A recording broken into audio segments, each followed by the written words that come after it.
একটা ঘরে দুইটা বউ, কিন্তু সবচেয়ে চুপচাপ কষ্ট পায় যে মানুষটা, সেই হলো বড় বউ। এই সংসারে বড় বউটাই প্রথম এসেছিল। খালি ঘর ভরেছিল তার হাতে, তার ভালোবাসায়। শ্বশুর শাশুড়ির সেবা, সংসারের কাজ, সব দায়িত্ব।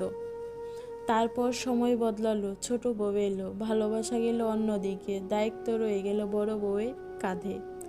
ভুল হলে দোষ তার, সহ্য করতে হলেও তাকে, কাদার সময়ও একা। সবাই বলে তুমি তো বড়, বুঝে নাও, কিন্তু কেউ বোঝে না প্রতিদিন নিজেকে ভেঙেই সে বড় হয়েছে। বড় হওয়া মানে কষ্ট সহ্য করা না, বড় হওয়া মানে সম্মান পাওয়া। এই গল্পটি যদি কারো জীবনের সাথে মিলে যায়, লাইক দাও, সাবস্ক্রাইব করো, কারণ নীরব কষ্টগুলো সবারই জানা দরকার। সবাই ভালো থাকবে, সুস্থ থাকবে। আল্লাহ হাফেজ। আর হ্যাঁ, কমেন্টে বলে যে অপরা, তোমরা পরিবারের বড় বউ না ছোট বউ? আসসালামু আলাইকুম।